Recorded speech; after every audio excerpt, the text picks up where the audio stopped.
모든 걱정 잊어버려 새로운 날이 오니까 사랑으로 가득 찬 마음 서로를 생각하며 살아 함께하는 이 순간. 우리가 알고 있는 좋은 사람이 표본이 되는 좋은 인격에 있어서 그것은 배움의 높고 낮음이나 돈의 씀씀이에 달려있는 것이 아닙니다. 인격은 가만 생각해 보면 우리의 외적인 것에 집중되지 않냐고 우리의 내면에 집중하고 있는 것을 알 수 있어요.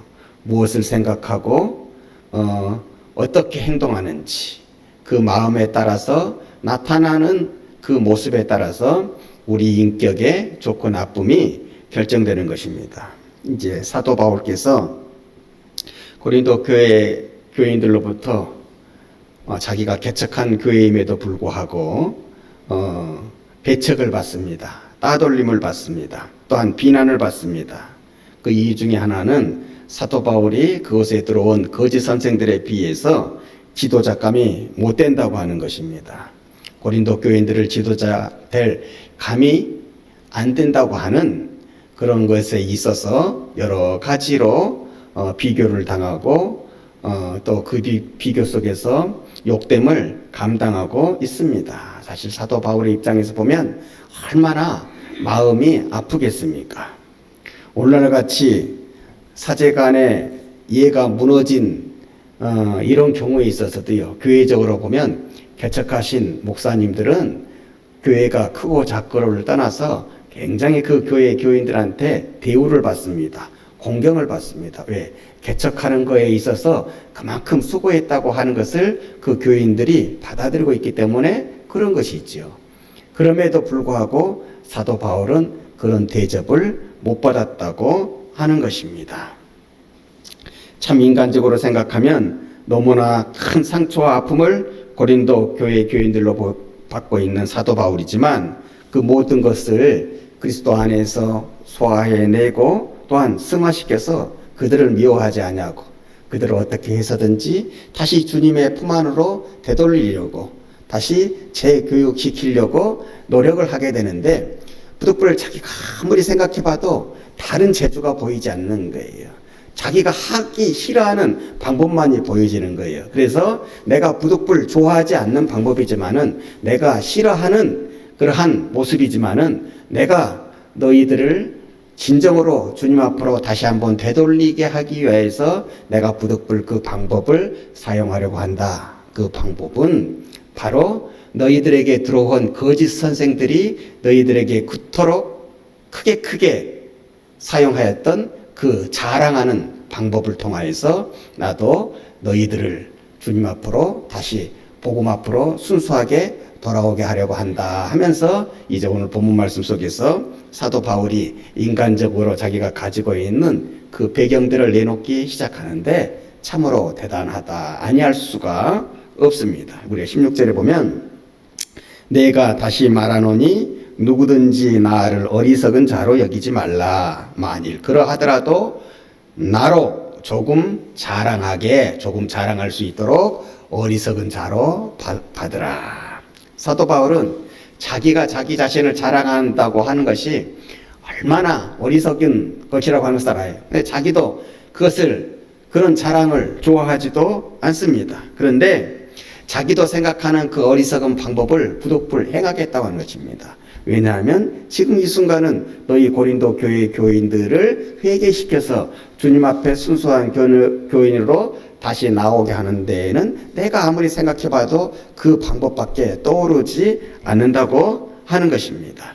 그래서 이렇게 얘기하는 거예요. 우리 주님에게 자기가 이렇게 어리석어지는 것에 대해서 어리석은 방법을 하는 것에 대해서 우리 주님에게 누가 되지 아니하도록 주님께 욕이 되지 않도록 딱 대못을 치고 나갑니다. 이것은 주님이 시켜서 그런 것이 아니라 내가 부득불 깊이 생각해 보건대 내가 오직 이 방법만이 너희들을 주님 앞으로 되돌리는 길이 되기 때문에 내가 내 자랑으로 이렇게 너희들 앞에 자랑하게 될 터인데 나는 그것이 어리석다고 하는 것을 안다. 그러나 나는 이 방법밖에 할 수 없으니 이 어리석어지는 것을 주님이 시켰다고 생각하지 말고 차라리 너희들이 내 자랑을 들을 때 마음에 맞지 아니하거든 어리석은 자로 생각하라. 이렇게 자기의 자랑을 시작을 하고 있는 것입니다. 그래서 이렇게 말하고 있죠. 내가 말하는 것은 주를 따라 하는 말이 아니요 오직 어리석은 자와 같이 기탄 없이 자랑하노라. 이게 주님이 시켜서 하는 것이 아니라 내가 부득불 결론을 내려서 이제 어리석은 자가 되어서 내가 얘기할 테인데 기탄 없이, 조금 말이 어렵죠. 기탄 없이, 거리낌 없이 나도 이제부터는 막 하겠다고 하는 거예요. 가림이 없이 내가 자랑할 것은 다 자랑하겠다 하는 거예요. 바로 이것을 얘기하면서 자기 자랑을 하고 있는데 우리가 읽어보면은 얼마나 대단한지를 알 수가 있습니다. 이제 22절부터 나오고 있어요. 22절에 이렇게 얘기합니다. 그들이 히브리인이냐? 갑자기 히브리인이냐? 그렇게 얘기하고 있는데 거짓 선생들이 히브리인이냐?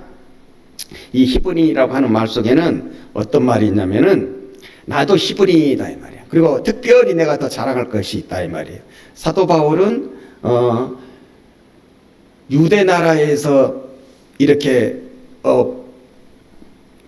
태어나고 이렇게 자란 사람이 아닙니다. 사도 바울은 우리식으로 얘기하면은 제외의 동포인 거예요. 외국에서 태어난 사람이에요. 외국에서 자란 사람이에요. 미국에서 자라는 사람은 우리가 재미동포라고 하고, 우리가 중국에서 있는 우리 한국인을 제중동포라고 하듯이 이 사도 바울은 어디 출신이냐면은 요즘 뭐 터키라고도 하고 뭐 스페인이라고도 하긴 하는데 그곳에 있는 그 다소에서 태어난, 다소에서 쭉 할아버지 때부터 이주해 가가지고 그 할아버지가 크게 돈을 많이 벌었습니다. 큰 거부가 되어졌습니다. 거기에서부터 할아버지로부터 이렇게 자라온 사람이라고 하는데 왜 내가 히브리 사람이라고 하냐면은 여기에 숨겨져 있는 뜻이 있는 거예요. 어떤 숨겨져 있는 뜻이냐면 여러분 제중동포, 재미동포, 그러니까 교포라고 할 때 그 교포가 한국의 문화나 한국의 언어를 잘하는 경우가 많습니까? 적습니까? 많지가 않잖아요. 한국말을 주로 안 쓰는 도시에서 살고 그런 나라에서 사니까 한국 문화라든지 한국 언어에 대해서 서투를 수밖에 없잖아요. 그죠? 우리가 박찬호 같은 옛날 선수도 보니까 미국에서 이제 몇 년 선수 생활을 하다 보니까 그 발음이 뻗터 발음, 한국말을 하는데도 뻗터 발음이 들어갔고 이렇게 잘 못하는 것을 볼 수 있는데 이렇게 어눌하게 되어진단 말이에요. 근데 이렇게 그게 1대를 지나서 2대를 가고 하면 얼마나 한국말을 하기가 어렵겠어요. 우리 한국에서요, 여기서 한국에 있다가 미국에 가신 그 1대들은 한국말 잘해요. 근데 그 2대로 넘어가면은요, 벌써 말도 잘 못할 분들, 한국어를 못하는 그런 이세들도 있어요. 말도 제대로 못할 정도인데 한국의 문화를 얼마나 알겠습니까? 한국의 문화를 잘 모르는 그런 이세들도 많이 있다고요. 겉은 한국인의 모습이지만은 이미 그 외국인이 그 나라 사람들이 다 되어 있는 것을 볼 수 있는데, 사도 바울이 나는 그런 환경 속에서 자랐지만은 나는 너희 본토에서 자란 히브리인보다도 더 히브리인이고 그런 유대인보다도 더 유대인이고 그런 바리새파 사람들보다도 더 바리새적인 사람이다. 이것을 얘기하고 있는 거예요. 말도 훨씬 더 유창하게 하는 거예요. 나는 본토 말도 유창하게 할 뿐 아니라 나는 몇 개국까지도 유창하게 하는 사람이다. 이렇게 얘기하고 있는. 그래서 나는 히브리인이다. 이렇게 얘기하고 있는 거예요. 내가 외국에서 살았다고 해서 내가 그냥 어눌하게 말을 하고 그 유대 문화에 대해서 잘 모르는 그런 히브리인이 아니라 나는 히브리인 중에 히브리인이다. 바로 이 얘기를 하고 있는 것입니다. 그리고 이스라엘이냐? 그 거짓 선생들이 이스라엘이냐? 나도 그러하며 그들이 아브라함의 후손이냐? 나도 그러하며. 이때에는 그 유대인들 사이 속에서도 이스라엘이라고 하면서도 이스라엘에는 우리가 생각하기로는 이스라엘이 혈통적으로 아주 깨끗했다고 그렇게 생각하기 쉽지만, 한 피를 가졌다고 생각하기 쉽지만 사실 그렇지가 않습니다. 우리가 출애굽 할 때 이스라엘 백성이 애굽 땅에서 이렇게 출애굽해서 나오잖아요. 그때서부터도 그 안에 순수 이스라엘 사람들이 아닌 다른 민족으로서 이스라엘 사람들도 꽤 그 속에 들어있었다고 하는 것을 우리가 알 수가 있습니다. 그래서 모세가 자기 부인이 이제 죽어가지고 이렇게 재혼을 하게 되잖아요. 재혼을 하게 될 때에 부인을 골라옵니다. 그런데 그 부인을 골라오는 것을 두고 이스라엘 백성 사람들이 막 모세를 갖다가 막 비난을 합니다. 어떻게 그런 여자를 데려올 수 있어? 그 여자가 어떤 여자였냐면은 구스 사람이에요. 구스라고 하는 데는 어디냐면은 지금의 이디오피아라고 하는, 그러니까 유대 혈통 가운데 속에서 왜 여자를 고르지 않냐고, 왜 구스 사람 여자를 골라다가 너의 부인으로 삼으려고 하느냐, 그렇게 자기 누이까지도 와서 그 사람을 그렇게 재혼의 상대로 골랐던 거에서 이렇게 비난을 하는 적이 있을 정도로 벌써 그 시대 때부터도 이렇게 여러 민족이 하나님을 믿는 사람으로서 그렇게 출애굽해 왔다고 하는 것을 우리가 알 수 있는 거예요. 그러니까 이 이스라엘 사람들 중에 꼭 혈통적으로 순수 이스라엘 사람들만이 있는 것이 아니라 이스라엘의 국적을 많이 갖고 있는 다른 나라 사람들도 있었다고 하는 거예요. 그런 것을 다 따지고서라도 나는 순수한 이스라엘 사람이다. 내 족보를 탁 쫓아서 올라가면 결국 누구한테 연결되냐면은 나는 바로 아브라함의 씨요 아브라함의 후손이다. 우리가 신라시대 때 신분제도를 많이 따지잖아요. 그 중에서 제일 높은 게 어디 있습니까? 왕족이라고 할지라도 송골 따지고, 부모가 다 왕족이면은 송골, 부모가 한쪽이 왕족이면 진골해갖고 송골과 진골 사이에서도 그 차별이 있지 않았습니까? 이런 것을 따진다고 할지라도 나는 송골 중에 송골이라 얘기, 히브리인 중에 히브리인이요, 또한 정치, 경제, 문화, 그것을 이스라엘의 모든 것을 다 따지고 본다고 할지라도 나는 오리지널로 가장 순수한 이스라엘인이요 아브라함의 후손이다. 이것을 얘기하고 있는 것입니다.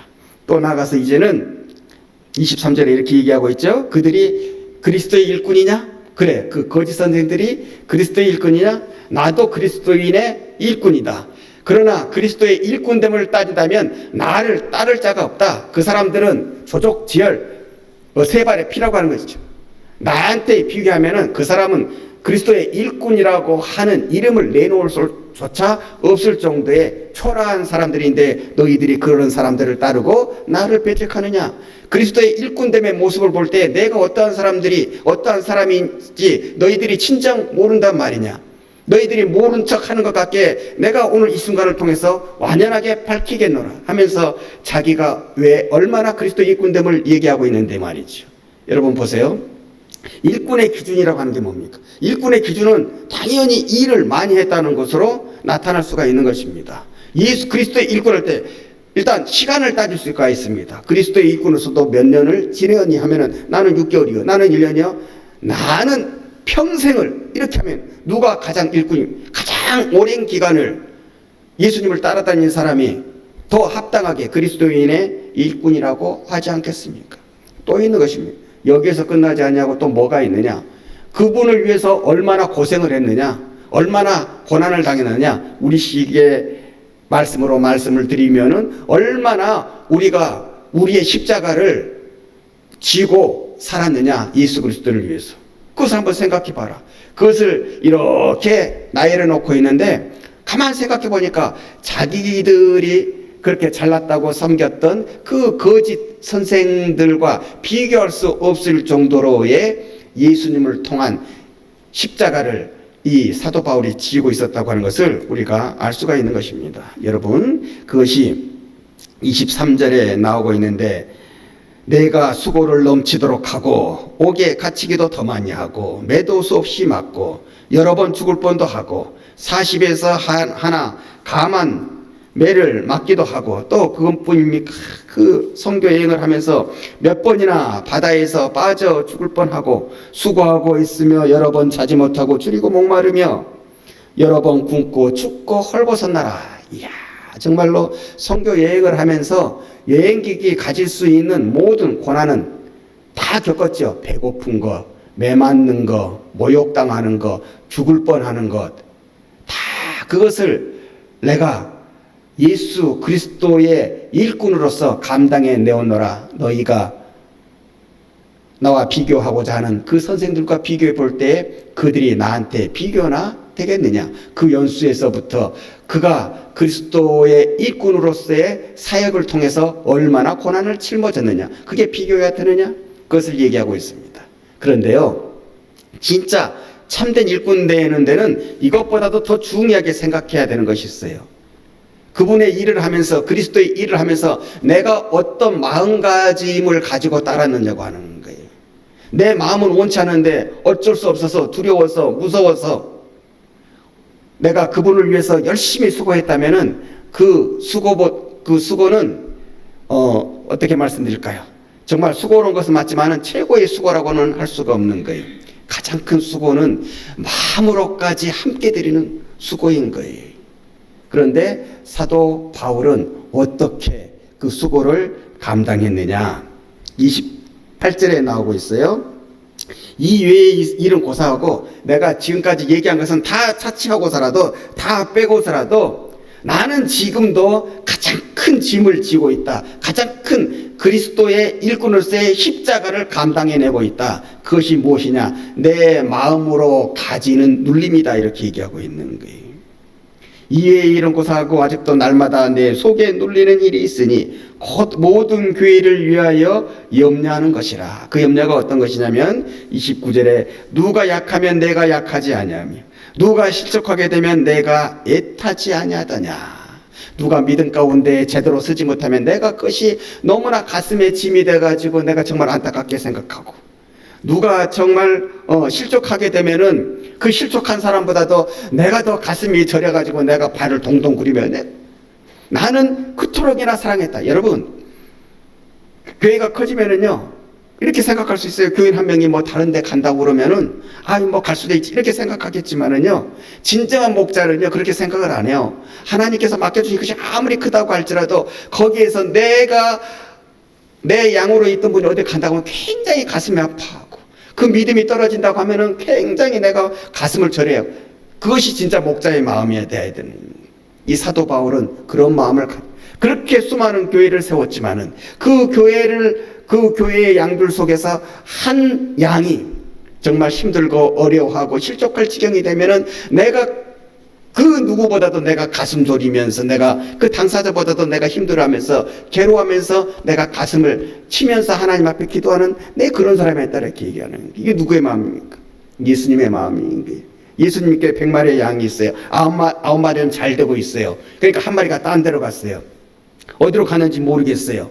아휴, 나 따르지 않는 그 양 한 마리, 이 99마리만 잘 지키면 되지. 우리 예수님 그렇게 말씀하시지 아니하셨잖아요. 이 9마리를 냅두고서라도 그 잃어버린 양 한 마리, 그 정말 안타까워서 그것이 헤매고 그것이 행여 다른 정말 짐승들의 먹이가 될까봐 안타까워서 끝까지 찾아와서 가슴에 안고 이렇게 데리고 오시는 그 마음이, 그 심정이 오늘 이 사도 바울의 그 심정 속에 담겨져, 한 사람이라도 더 구원받기를 원하는 마음, 한 사람이라도 더 천국에 가기를 바라는 마음, 한 사람이라도 더 구원받기를 원하는 마음으로 내가 고린도 교회 너희들을, 나는 이것이 내가 그 수없이 당한 고난보다도 더 크게 수고한 것이라고 생각한다. 이것을 너희들이 꼭 알아야 된다. 이런 마음이 그 거짓 선생들에게 있더냐? 없지 않더냐? 그래서 나는 아비같이 너를 길렀다. 너희들, 그래서 다른 부분에 보면 이렇게 얘기하잖아요. 이 세상에 스승은 많은데 아비는 많지, 아비는 하나지 않더니 내가 너희를 낳았노라 복음으로. 이렇게까지 이 절절함을 오늘 여기에서 이렇게 표현하고 있는 것입니다. 그래서 30절에 내가 부득불 자랑할진대 내가 약한 것을 자랑하리라. 자, 사도 바울이 이 자신의 자랑에 대한 결론을 맺습니다. 비록 어리석게 내가 자랑하게 되었지만은 내가 자랑하고 싶은 것은 다른 것 아니다. 나는 오히려 약한 것을 자랑하리라. 그래서 내 자랑은 그 거짓 선생들과는 다르다. 그 거짓 선생들은 다 좋은 것만 자랑하지, 자기들이 뛰어난 것만 자랑하지. 여러분, 자랑하는 사람들 보세요. 자랑을 어떤 자랑? 자기 잘난 자랑 많이 하죠. 그죠? 자기 부족한 거 자랑하는 사람 봤습니까? 그런 것은 자랑이라고 생각하지 않기 때문에 그런 것은 자랑하지 않아요. 가만 보면 일반적인 자랑은 다 자기 좋은 것만 자랑하게 돼 있어요. 내가 옛날에 공부 잘했던 거, 내가 옛날에 뭐 못 살았던 거, 이거 자랑하는 사람 없어요. 내가 옛날에 공부 못했던 거, 이거 자랑하는 사람 없어요. 아무리 나중에 잘 됐어도. 내가 옛날에 아주 힘들게 살았던 것, 이거 자랑하는 사람 없어요. 여러분, 그 졸부들은요, 부자가 되면 그 부자가 된 것만, 옛날부터 잘 살았다는 것 자랑하는 거지. 옛날에 자기가 못 배우고 정말 힘들고 어렵게 살았던 그거 다 감추고 살아가려고 하는 사람들이 얼마나 많은지 몰라요. 약한 것은 자랑 안 하려고 하는 게 세상의 시류, 세상의 일반적인 문화인 거예요. 근데 사도 바울은 오늘 어리석은 자랑을 한다고 하면서도, 진정으로 어리석은 자랑이라고 할 수 있죠. 자기의 약점을 자랑하는 것은 자랑이라고 볼 수가 없는 거예요. 그럼에도 불구하고 복음을 위해서, 복음이 들어가기 위해서, 예수님께 영광을 돌리게 하기 위해서 나는 내 약한 것을 자랑하리라. 내가 오늘이 이기까지 내가 얼마나 수고스럽게 또한 참 밑바닥까지 내려간지 아느냐. 그러면서 뭘 자랑하는 줄 아세요? 자기의 옛날에 힘들고 어려웠을 때 정말 남한테 그거 밝히기 힘든 거, 그걸 얘기하고 있는 것이 32절로 33절에 나오고 있는데, 다메섹에서 아레다 왕의 고관이 나를 잡으려고 다메섹 성을 지켰으나 나는 광주리를 타고 들창문으로 성벽을 내려가 그 손에서 벗어났노라. 여러분, 큰 종이라고 하면 어떻게 해야 되겠어요? 내가 어려운 일이 있을 때 하나님이 그냥 천군서사를 내게 내려보내 주셔가지고, 아니면 하나님이 직접적으로 역사하셔가지고 나를 힘들게 하고 나를 핍박하려고 하는 사람을 팍 물리쳐 주셨다. 이렇게 해야 진짜 큰 인물이라는, 큰 종이라고 하는 그런 것이 되지 않겠습니까? 근데 그렇게 얘기하지 않는 거예요. 내 여기까지 오기까지 정말 많은 것들도 겪었는데, 내 정말 자존심을 상하면서 행했던 일도 있었는데, 내가 복음을 전하는 자가 되기 위해서 내가 살려고 내가 그냥 쥐구멍이라도 내가 이렇게 그것을 통해서 내가 내 목숨을 보존했던 적이 있었다. 옛날 아레다 왕의 그 고관이 내가 복음을 전한다고 할 때에 나를 잡아들이려고 쫓아올 때에 그 성명물을 다 지키고 있기 때문에 내가 이렇게 들창문으로 내가 이렇게 밧줄을 타고 내가 멀리 도망쳐. 나는 그러고서라도 살았다. 왜? 복음을 전하기 위해서. 그런 결과로 너희들이 있는 것이다 라고 하는 것을 이렇게. 그래서 나는 앞으로 자랑을 한다면은 내가 나의 이렇게 연약한 모습, 나의 이렇게 부족한 모습을 자랑하리라.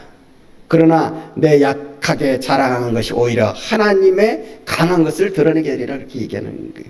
그래서 사도 바울은 숨기지 않잖아요. 나한테 지병이 있었어.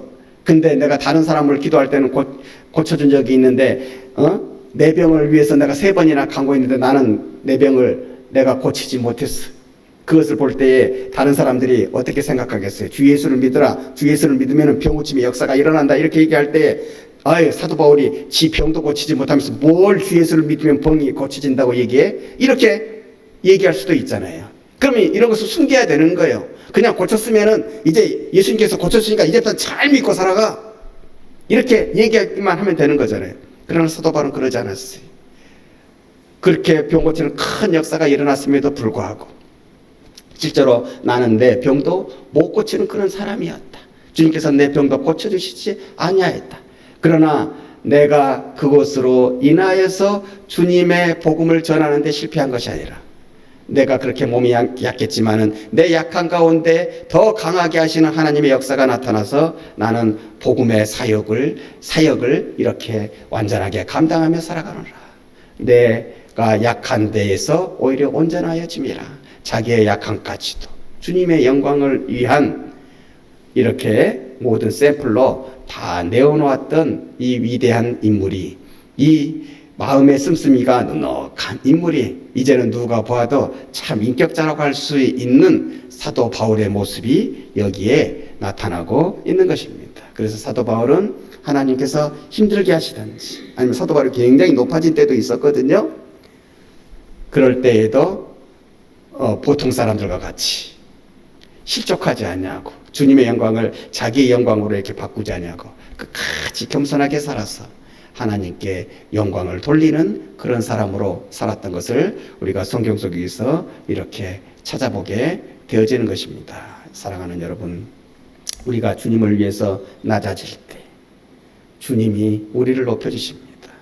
내가 나를 높이는 것은 순식간에 무너질 수 있지만은 주님이 나를 높여주는 것은 무너지지도 아니하고 다른 사람들이 뺏어가지도 못하는 것입니다. 그러므로 이 축복의 비밀도 알고 우리가 주님의 영광을 위해 더욱더 겸손하고 낮아질 때 주님께서 우리를 높여주시고 실하게 만들어주시는 모습이 우리의 삶 가운데 나타나, 우리가 굳이 입으로 말을 하지 않는다고 할지라도 우리 주님을 통한 믿음의 선한 영향력을 아름답게 주위에 끼치며 살아가는 우리 사랑하는 믿음의 식구들이 되어지시기를 주님의 이름으로 간절히 축원합니다.